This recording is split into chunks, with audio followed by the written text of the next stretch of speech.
안녕하세요. 안녕하세요. 네, 방금 사회자 선생님이 문 알리야. 네, 의미가 있는 것 같아요. 하나의 말씀을 알려야 된다. 하나의 말씀을 잘 알릴 수 있기를 기원합니다. 오늘 말씀의 제목은 여자의 후손입니다. 말씀은 창세기 3장 1절 14절이고 요절은 3장 15절입니다. 요절 말씀을 같이 읽어보겠습니다. 시작.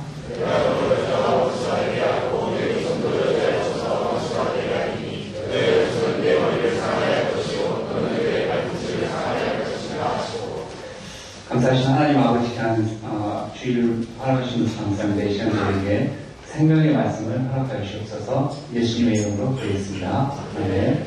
네, 오늘 드디어 창세기 4강 말씀이었습니다. 영화에 비유한다면 지금까지 말씀은 너무 전원적이고 목가적이고 아름다운 장면이 아름다운 감미로운 음악과 함께 나오다가 갑자기 일순간에 장면이 바뀌면서 그 극한 천둥이 치고 장황한 광기, 비장한 광이 나오는 그런 영화의 한 장면과도 같습니다. 오늘 말씀은 첫사람 아담이 죄를 보하는 매우 비극적이고 슬픈 내용입니다. 그러나 동시에 구원의 소망을 발견하게 되는 소망의 말씀입니다. 오늘 말씀하면서 죄의 뿌리가 무엇인지 발견하고 구원의 소망을 품게 되는 은혜의 시간 되기를 기도합니다. 1절 말씀을 보십시오. 1절 말씀을 이 어거스틴 목사님께서 뱀처럼 강경한 음성으로 읽으시겠습니다. 그런데 뱀은 여호와 하나님이 지으신 그 짐승 중에 가장 강경합니다. 뱀이 여자에게 물어요. 참으로 너희의 동산 모든 나무에 먹지 말라 하시더냐.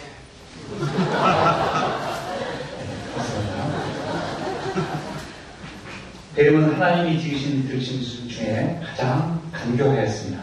간교하다는 것은 매우 지혜롭고 꾀가 많다는 의미입니다. 본문에는 나타나 있지 않지만 계시록 12장 9절을 보면 뱀의 배후에 사탄이 있는 것을 알 수 있습니다. 사탄은 하나님의 대적자로서 뱀을 조종하여 인간을 타락시키려는 목적을 가지고 있습니다. 뱀은 하나님이 너희에게 등산 모든 나무의 열매를 먹지 말라 하시라는데 그 말이 사실이냐? 정말 그렇게 말씀하셨느냐? 물었습니다. 뱀은 간교합니다. 하나님이 주신 계명에 대해 진짓 전혀 몰랐던 것처럼 묻습니다. 또 하나님이 탐나 보이는 각종 과일을 만들어놓고 먹지 못하도록 금하시는 인색하신 하나님이실 수 있다는 가능성을 열어놓았습니다. 2절과 3절을 보십시오. 형제 자매스로 읽어보겠습니다.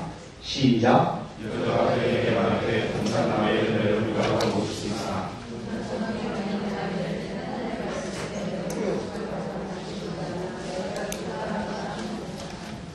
본문에서 여자의 대답은 여자가 가진 모든 생각들을 다 드러내고 있습니다. 먼저 하나님의 베푸신 은혜에 대해 감사하지 않는 마음입니다. 여자는 동산나무의 열매를 우리가 먹을 수 있다고 하였습니다. 원문 상의는 We are eating fruit from the trees라고 되어 있습니다. 여자는 나무에서 난 열매들을 우리가 현재 먹고 있다고 하였습니다. 2장 15절을 보면 하나님은 에덴 동산을 두어 사람으로 하여금 그것을 경작하여 지키게 하셨다고 하였습니다. 경작한다는 것은 밭을 일군다는 의미입니다. 아담과 하와는 밭에 여러 가지 곡물을 채취하며 열심히 일하였습니다. 열심히 일하고 난 후 먹는 과일은 꿀맛이었습니다. 오늘날 운영 예산이 빠듯한 학교에서는 학생들에게 사과 하나를 수십 쪽으로 잘라 겨우 한 쪽씩 먹도록 하는 경우가 있습니다. 또 군대 같은 곳에서는 몰래 하나 더 집어먹다가 거창으로부터 온갖 욕설을 듣기도 합니다. 그러나 아담과 하와는 그런 스트레스 없이 마음껏 먹을 수 있었습니다. 하지만 여자의 마음과 시선은 하나님의 허락하신 모든 나무들을 떠나 동산 중앙에 위치한 하나님이 금지하신 한 나무에게로 향하였습니다. 로마서 1장 21절을 보면 하나님께 영광 돌리지 않고 하나님께 감사하지 않는 마음이 모든 경건하지 않음과 불의의 시작이라고 하였습니다. 하나님이 주신 은혜에 감사하기보다 하나님이 주지 않으신 것, 금하신 것으로 인해 불평과 불만의 마음을 갖는 것이 곧 타락의 시작입니다. 예를 들어 결혼 제도는 하나님이 만드신 것입니다. 이 결혼 제도에 의하면 사람이 결혼하는 순간 결혼한 배필 외에 다른 모든 이성은 선악과 나무와 같이 금지됩니다. 우리 결혼한 배필 외에 다른 자매님들은 선악과입니다. 선악과가 뭔가 궁금했는데 그 말씀을 연구해보니까 선악과가 결혼한 배필 외에 금지한 그 자매님들이 다 선악과입니다. 선악과 있는지 한번 보겠습니다. 선악과를 먹어서 안 되는 것입니다. 이 금지된 선을 넘는 순간 가정의 행복은 사라지게 됩니다. 하나님이 허락하신 가정 안에서 온갖 풍성한 행복을 맛볼 수 있음에도 불구하고 금지된 선을 넘으려는 마음이 바로 타락의 시작입니다. 그런가 하면 하나님이 주권 가운데 허락하지 않으신 것들이 있습니다. 그러니까 분명히 있는데 내가 선을 넘어서는 안 되는 선악과가 있고 하나님이 주권 가운데 나에게 허락하지 않은 선악과가 있다는 말씀입니다. 아이돌 스타와 비교해 볼 때 외모가 딸리거나 영재와 비교해 볼 때 능력이 딸리는 경우가 있습니다. 이것은 하나님이 주권 가운데 허락하지 않은 나의 선악과입니다. 저는 과거 젊은 날 배우처럼 멋있게 생겼으면 좋았겠다는 생각을 한 적이 있습니다. 그런데 제가 만약 배우처럼 생겼다면 결코 오늘날 하나님의 종이 되지 않았을 것이라는 깨달음을 갖게 되었습니다. 또 더 좋은 명문대를 갔으면 좋았을 것이라는 생각을 한 적이 있습니다. 그런데 더 좋은 명문대를 갔다면 마음이 교만해져서 결코 오늘날과 같은 하나님의 종이 되지 않았을 것입니다. 하나님은 저에게 하나님의 종으로 살기에 가장 적합한 외모와 조건을 주셨습니다. 오늘날 여기 계신 분들도 그러한 조건을 주셨기 때문에 하나님께서 금하신 선악과가 있기 때문에 성경을 공부하게 되었고 오늘날 이 자리에 하나님의 종으로 살고 있음을 믿습니다. 또 그런가 하면 하나님이 언젠가는 주시지만 지금은 주지 않으시는 선악과가 있습니다. 가을에 풍성한 열매를 맺기 위해서는 먼저 모진 겨울이 있어야 합니다.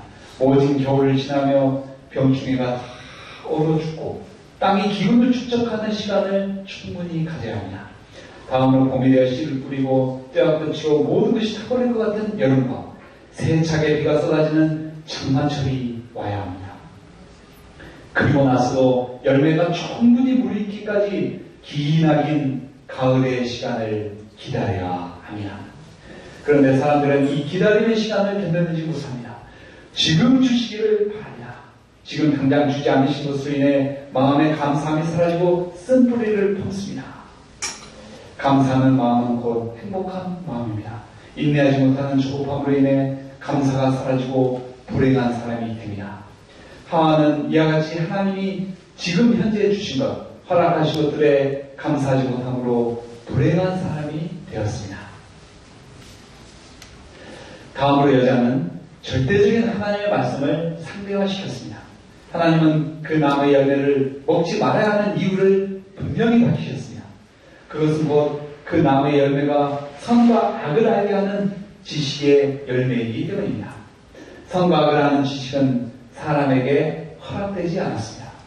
그것은 오직 하나님께만 속한 신의 영역입니다. 그런데 여자는 하나님이 설명하신 이유를 있는 그대로 받아들이지 않았습니다. 여자는 하나님의 말씀만으로는 충분히 납득되지 않는다고 생각했습니다.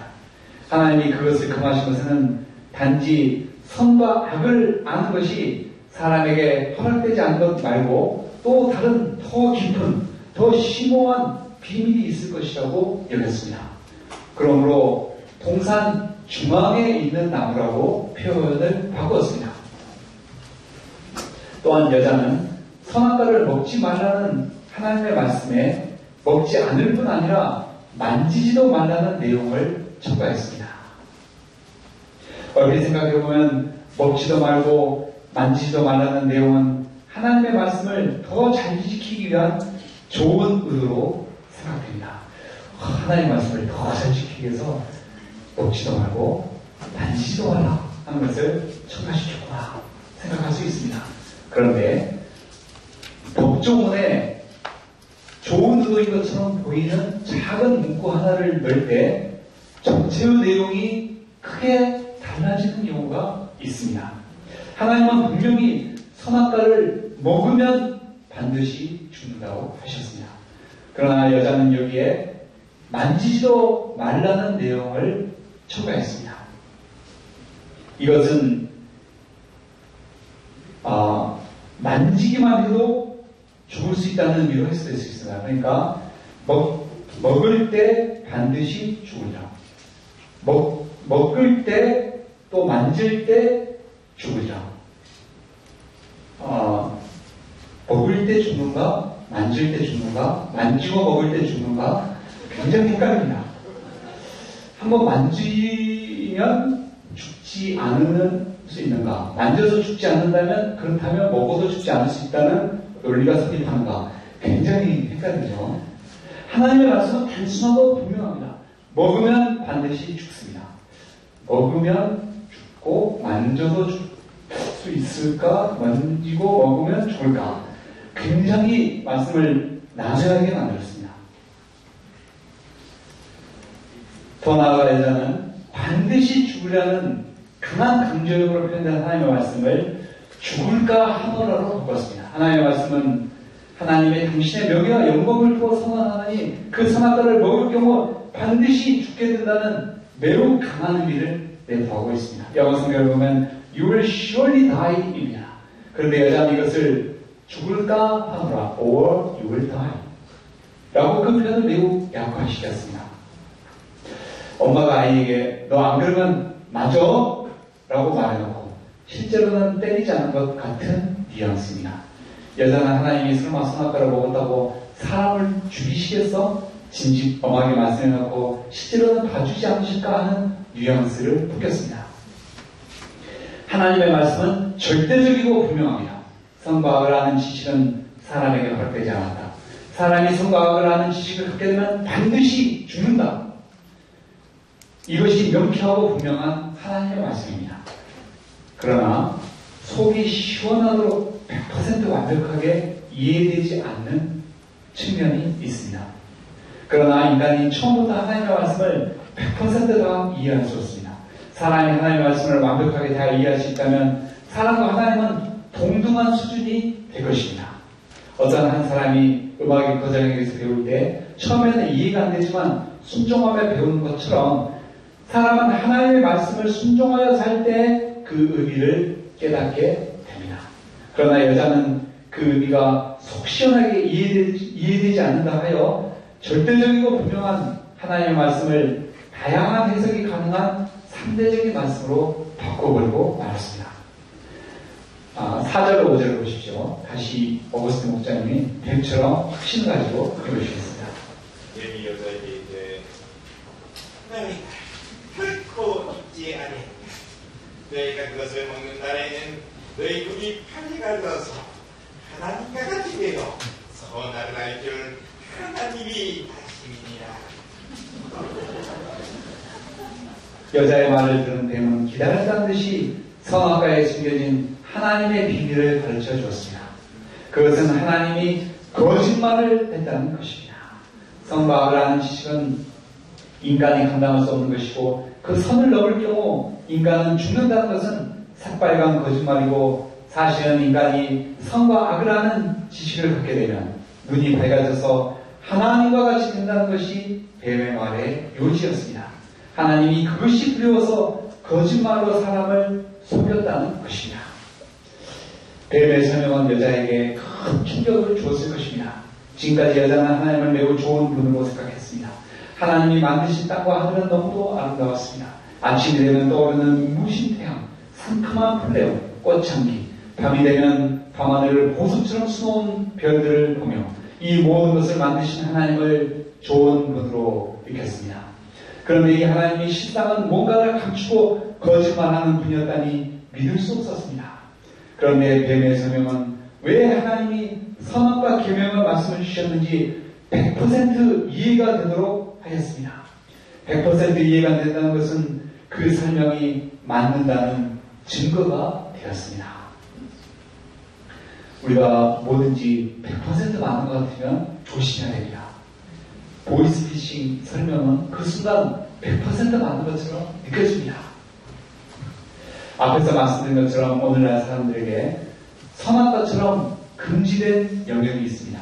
아까 말씀한 것처럼 결혼한 대필류의 다른 이성처럼 영원히 금지된 영역이 있고 또 언젠가는 주시지만 지금은 허락되지 않은 그러한 선악과도 있습니다. 사람들에게 그런 부분들은 이해가 되지 않을 수 있습니다.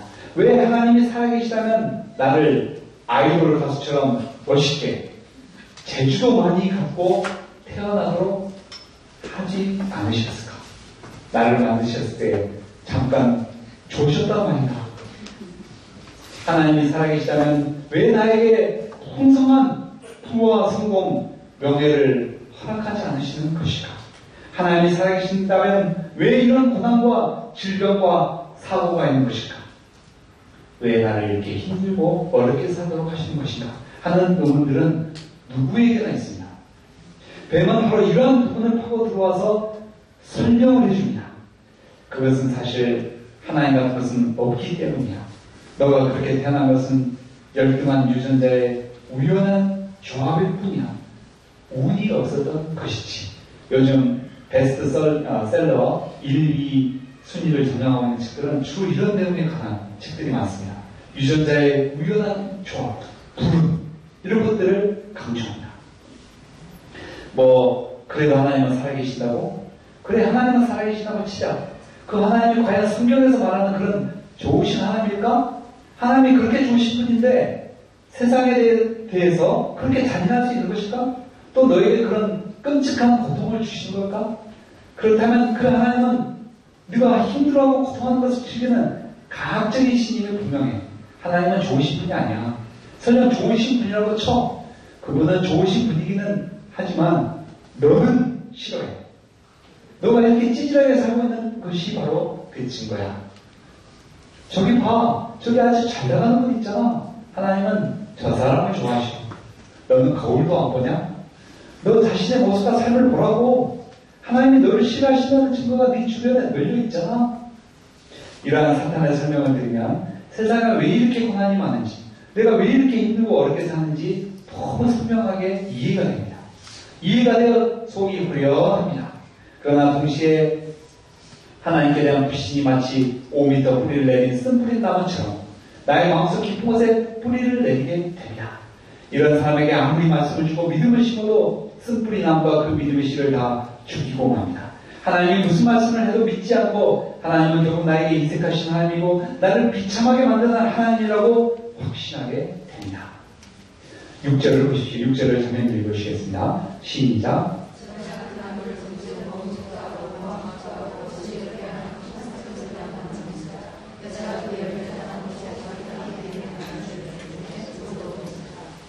뱀의 말을 듣고 난 후 여자가 나무를 보았을 때 정말 자기를 하나님처럼 지혜롭게 할 만큼 탐스러워 보였습니다. 여자는 열매를 따먹고 남편에게 주어 남편도 먹었습니다. 7절을 보십시오. 형제님들이 7절을 읽으시겠습니다. 시작.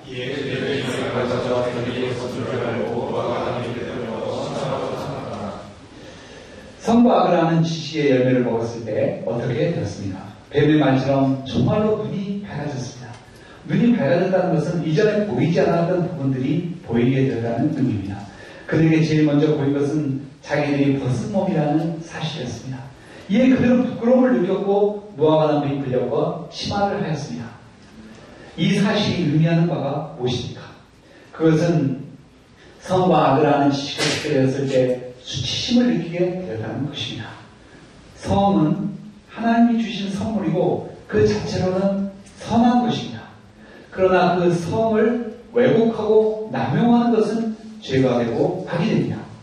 그들은 하나님이 주신 선을 왜곡하고 남용하여 악으로 바꿀 수 있다는 지식을 갖게 되었을 때 큰 수치심을 느끼게 되었습니다.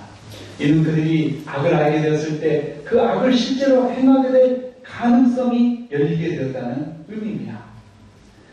C.S. 루이스의 침묵의 행성 밖에서라는 책을 보면 그 지구라는 별이 왜곡된 행성, The Bent Planet라고 표현이 되는데 이 왜곡된 행성에 사는 모든 것들은 다 왜곡되어 있습니다. 하나님 주신 은총과 은혜가 전부 다 왜곡되고 남용되어 있습니다. 그러한 왜곡된 세상을 살아가는 이들은 그 왜곡된 상태를 정상으로 느끼고 왜곡된 것들이 정상으로 되어 있는 다른 세계로 간 것을 매우 두려워한다는 내용입니다. 오늘날 사람들은 하나님이 주신 선물인 성을 왜곡하고 남용하는 것이 보편화된 삶을 살아가고 있습니다. 서로 좋아하면 얼마든지 함께 잘 수 있고 또 다른 사람을 좋아하게 되면 얼마든지 언제든지 헤어질 수 있다는 것이 요즘 젊은이들의 생각입니다. 결혼제도 또한 오랜 인숙과 간섭의 산물일 뿐이며 이 굴레에서 벗어날 수 있다고 생각합니다. 또 돈을 왜곡하고 남용합니다. 돈은 인간이 먹고 살 수 있도록 하나님 주신 소산을 상징합니다. 하나님 주신 곡물과 또 여러 가지 건물을 지을 수 있도록 지구에 풍성하게 묻어두신 성분들은 하나님이 주신 선한 것들입니다. 그런데 사람은 하나님이 주신 것들을 왜곡하고 남용하여 돈을 하나님처럼 섬기고 숭배하게 되었습니다.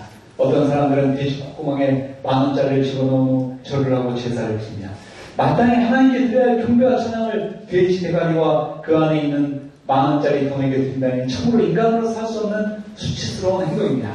그러나 처음에는 수치스러움을 느끼지만 그런 수치스러움을 참고 계속 반복하면 나중에는 뻔뻔해지게 됩니다. 그런 수치스러운 삶이 정상으로 느껴지게 되고 나중에는 정상인 삶으로 회복되는 것이 두렵게 느껴지게 됩니다. C.S. 루이스는 오늘날 사람들이 복음을 영접하는데 두려움을 느끼는 이유를 이와 같이 설명하였습니다. 또한 인간의 조상인 아담과 하와가 선과 악을 아는 지식의 나무 열매를 먹음으로 인간은 생득적으로 악에 대한 지식을 갖춘 존재가 되었습니다. 윌리엄 골딩의 파리 대왕이라는 소설을 보면 일단의 영국 소년들이 무인도에 불시착하게 되었습니다. 어른은 아무도 없는 곳에서 그들은 구조를 기다리며 그 과정에서 어른들의 세계에서 일어나는 모든 권력투쟁, 음모와 살인, 다른 일을 괴롭히 확대하는 데서 즐거움을 찾는 잔인한 본성 등을 다 표출하게 되었습니다. 순진무구해 보이는 소년들 안에, 아니 우리들 안에 이런 무서운 죄성이 숨겨져 있습니다. 이와 같이 사람은 누가 가르쳐주지 않아도 악에 대한 지식을 생각적으로 가지고 있으며 사회적 시스템으로 강하게 제어해주지 않으면 이런 악을 100% 표출하는 존재임을 윌리엄 골딩의 소설은 고발하고 있습니다. 우리 가운데 나는 그래도 도덕적인 사람이야, 나는 그래도 최소한의 윤리가 있어, 내가 그래도 괜찮은 사람이야 라고 생각하는 분들이 계십니까? 큰 착각입니다. 어떤 분은 자기가 매우 정직하고 훌륭한 사람이라고 생각했습니다. 누가 봐도 그렇게 보였으며 자신도 그렇게 믿었습니다. 세상 조리를 따라 살지 않고 돈을 위해 살지 않고 자기 본연의 직업정신을 따라 헌신하였습니다. 그런데 어느 날 이런 그의 삶이 인정을 받아서 큰 권력을 가진 고위공직자가 되었습니다. 그때 그는 정말 말도 안 되는 행동을 하였습니다. 저 사람이 저럴 리가 없는데 미친 거 아니야? 사람들이 말할 정도로 어처구니 없는 행동이었습니다. 또 한 목회자가 있습니다. 그는 참으로 진실한 마음으로 목회 생활을 했습니다. 그런데 작은 그의 목회가 성장을 거듭하여 초대형 교회 목회자가 되었습니다. 수많은 여신도들이 그를 보고 환호했습니다. 그는 마치 아이돌 스타와 같았습니다. 이때 그는 어처구니 없는 행동을 하여 많은 사람들을 크게 놀라게 하였습니다. 이는 그의 안에 그 자신도 몰랐던 생명적인 악에 대한 지식이 있었기 때문입니다. 그 악이 표출될 환경이 전혀 아니었을 때에는 감춰져 있었습니다. 그 자신도 그러한 악이 있다는 것을 몰랐습니다. 그런데 그러한 악이 마침내 자유롭게 표출될 환경이 만들어지다. 그 악은 그 괴수와 같은 모습을 그를 통해 드러내었습니다. 이와 같이 사람은 생각적으로 악에 대한 지식을 가지고 있고 그 악을 행동으로 옮길 수 있는 여건이 물을 익었을 때 신체로 나타나게 됩니다. 사람은 스스로의 의지와 노력으로 그 악을 억제할 수 없습니다. 우리로 만들어진 인간에게는 그런 능력이 없습니다. 사람이 악을 알게 되었을 때 그것을 제어할 수 있는 유일한 길은 하나님의 말씀을 듣는 것입니다. 하나님의 말씀을 붙들고 기도하는 가운데 영적 투쟁을 할 때에만 그 악의 유혹을 이겨낼 수 있고 승리할 수 있습니다. 저희가 봄학기 우리 안에 이러한 죄악된 본성이 있음을 깊이 인정하고 하나님의 말씀을 붙들고 한 주도 그러지 않고 매주 소감을 신실하게 쓰는 가운데 우리 안에 있는 이러한 죄악된 본성을 극복하고 승리할 수 있기를 기도합니다. 우리가 우리 한국에는 정원이 잘 없는데 외국에는 정원이 있죠. 잠깐만 다른 일하고 한눈을 팔면 거기에 온갖 잡초와 해로운들이 순식간에 자라나 있는 것을 보게 됩니다. 우리의 마음도 그와 같습니다. 우리가 바쁘다고 말씀을 붙들고 소감을 쓴 것을 잠시라도 기르려면 우리 마음에 이와 같이 악이 우리를 사로잡게 됩니다. 8절을 보십시오. 8절을 형제님께서 읽어주시겠습니다. 시작.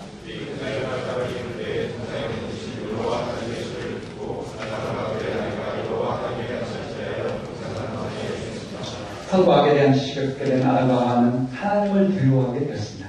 하나님이 그들에게 다가오셨을 때 그들은 하나님의 낯을 피하여 숨었습니다. 9절을 보십시오. 자매님께서 읽어주시겠습니다. 시작. 하나님은 이런 아담을 부르시며 그를 찾으셨습니다. 아담은 하나님의 소리를 듣고 벗었으므로 두려워하여 숨었다고 하였습니다. 하나님은 누가 너의 벗었음을 알렸느냐? 내가 내게 먹지 말라면 그 나무 열매를 내가 먹었느냐? 물었습니다. 12절을 보십시오. 형제님께서 읽으시겠습니다. 시작.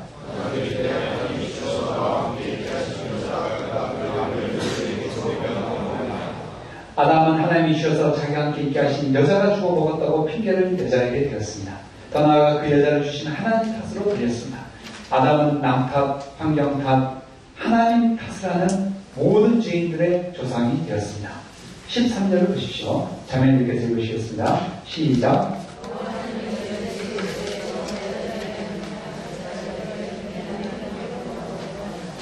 여자는 뱀이 자기를 꿰어서 먹었다고 뱀 탓을 하였습니다.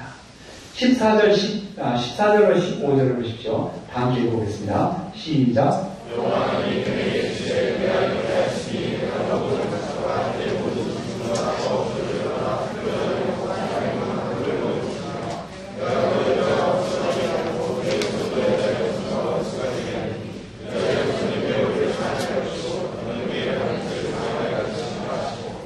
하나님은 여자를 깨어 죄를 범하게 한 뱀을 저주하셨습니다.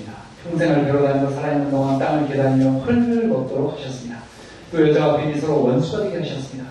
또 뱀의 후손도 여자의 후손과 원수가 되도록 하셨습니다. 여자의 후손은 뱀의 머리를 상하게 할 것이고 뱀은 그의 발꿈치를 상하게 할 것입니다.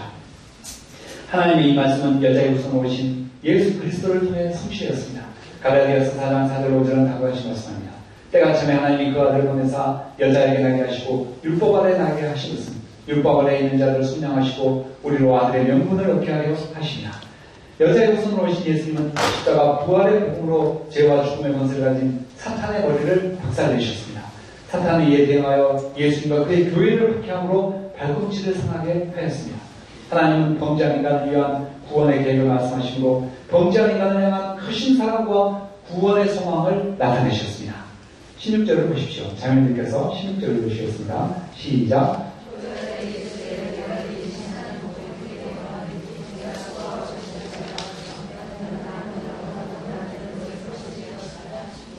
한편 하나님은 여자에게 임신하는 고통을 크게 다하셨습니다. 그가 수고하고 자식을 낳을 것이며 남편을 원하고 남편의 다스림을 받을 것이라 하셨습니다. 하나님은 뱀을 저주하셨으나 여자는 저주하지 않으셨습니다.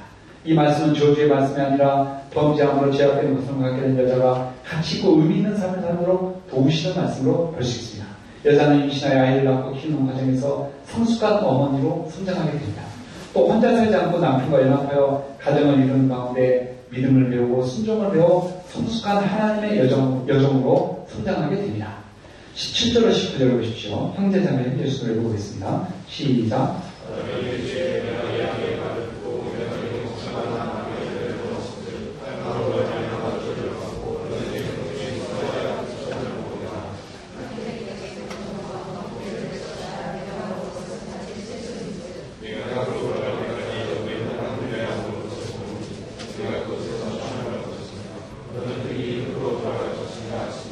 아담의 범죄로 인해 땅은 저주를 받게 되었습니다. 이로 인해 아담은 수고하고 땀을 흘려 겨우 먹고 살 수산을 얻으시게 되었습니다. 사실 일하는 것 자체는 창세기 1장과 2장을 볼 때 하나님이 주신 복이며 사람의 삶을 값있고 의미있게 하는 복이한 것입니다. 문제는 땅이 저주를 받아 일하는 것에 비해서 그 소산이 매우 적어졌다는 것입니다. 오늘날 젊은이들도 열심히 일하는 것 자체는 문제가 없습니다. 문제는 열심히 일해도 그 결과가 너무 적어 보인다는 것입니다. 일을 해도 남은 것이 없어 보이는 이러한 삶은 우리의 삶을 수고롭고 힘들게 느껴지도록 만듭니다. 그러나 범죄한 인간은 수고롭게 일을 해야 할 필요가 있습니다. 오늘날 열심히 일하지 않고 먹고 사는데 문제가 없게 될 경우 각종 범죄에 빠지는 젊은이들이 많은 것을 볼 때 열심히 일하는 것은 우리를 죄로부터 지켜줌을 알 수 있습니다. 또한 이 땅에 소망을 두지 않고 영원한 하나님 나라를 사모하도록 도왔습니다. 20절을 보십시오. 형제들께서 읽어주시겠습니다. 시작.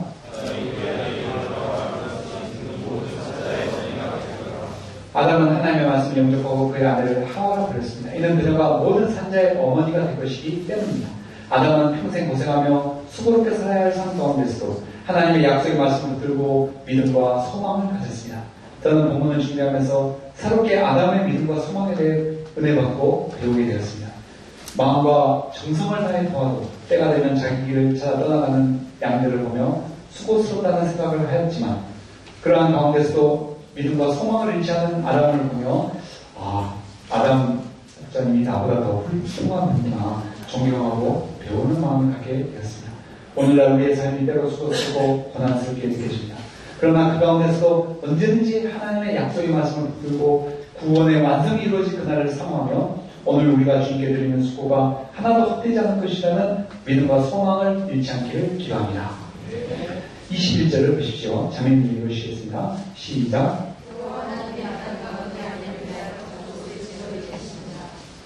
하나님은 아담과 그의 아내를 위해 가죽옷을 지어 입히셨습니다. 아담과 하와가 만든 무화과 나무 잇지만은 일시적이었고 그들의 수치를 가려주지 못했습니다. 그러나 하나님이 만드신 가죽옷은 그들의 수치를 가려주었습니다. 여기에는 짐승의 희생이 뒤따랐습니다. 하나님은 범죄한 인간을 향해서도 변함없는 당신의 사랑을 보여주셨습니다. 22절로 24절을 형제자매님 뉴스로 읽어보겠습니다. 시작.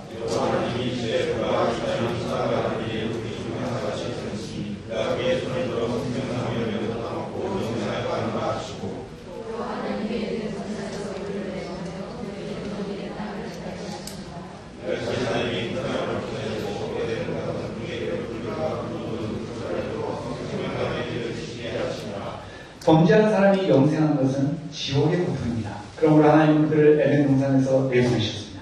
그러나 에덴 동산을 없애지 않으시고 천사를 더 지키게 하심으로 영생에 대한 소망을 남겨두셨습니다. 결론입니다. 죄의 뿌리는 감사하지 않음과 하나님의 말씀을 상대화시키는 것입니다. 우리가 언제든지 하나님이 주신 은혜에 감사하고 하나님의 말씀을 절대적으로 신뢰함으로 하나님의 은혜 안에 거하는 자들이 되기를 기도합니다. 수고스럽게 느껴지는 삶 가운데서도 구원의 소망의 말씀을 붙들고 믿음과 소망을 잃지 않는 분들이 되기를 기도합니다. 15절 말씀을 읽겠습니다. 시작.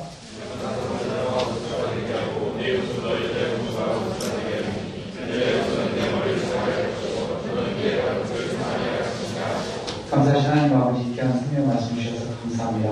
아담의 범죄로 인해 우리 안에 큰 슬픔이 시작되지만 구원의 소망의 말씀 주신 하나님에 감사합니다. 이 하나님의 소망의 말씀을 붙들고 수고스러운 삶 가운데서도 믿음과 소망을 잃지 않으며 승리하는 저희들이 되게 도와주옵소서. 예수 그리스도의 이름으로 기도했습니다.